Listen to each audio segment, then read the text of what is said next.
వినాయక చతుర్థి వచ్చిందంటే తెలుగు రాష్ట్రాలతో పాటు దేశవ్యాప్తంగా అనేక ప్రాంతాలలో నవరాత్రుల శోభ ఎలా కొనసాగుతుందో మనందరికీ తెలిసింది.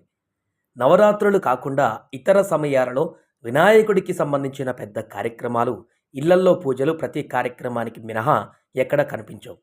కానీ చాలా తక్కువగా ఉండేటువంటి వినాయకుని ఆలయాలలో ఇప్పుడు మనం చెప్పుకోబోతున్నటువంటి ఒక ఆలయం అత్యంత ప్రత్యేకమైనది. ఎందుకంటే ఈ ఆలయంలో వినాయకుడు 3 నేత్రాలతో దర్శనమిస్తాడు. రాజస్థాన్‌లోని చారిత్రాత్మక రణథంబోర్ కోటలో కొలువైనటువంటి వినాయకుడి ఆలయానికి ఎక్కడా లేని ప్రత్యేకత ఉంది. ఇక్కడ గణేశుడు త్రినేత్రుడిగా వెలిశాడు. కుటుంబ సమేతంగా పూజలందుకుంటున్నాడు. ప్రపంచంలో మరెక్కడా గాని ఇటువంటి ఆలయం లేకపోవడం విశేషం. గణేష్ చతుర్థిని పురస్కరించుకొని ఈ 700 ఏళ్ల పురాతన ఆలయానికి లక్షలాది మందులు తరలి వస్తుంటారు.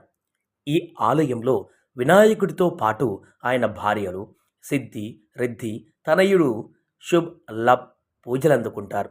1300 శతాబ్దాల నాటి ఆలయం ఇది.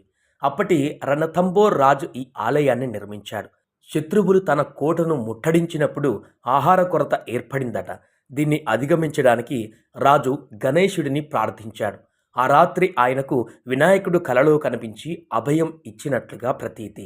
మరుసటి రోజు ఉదయం కోట గోడ నుండి త్రినేత్ర గణేశ విగ్రహం వెలువడింది. అక్కడి గిడ్డంగులు అన్నీ ఆహార ధాన్యాలతో నిండిపోయాయి. ఈ యుద్ధంలో రణథంబోర్ రాజ్యం విజయం సాధించింది.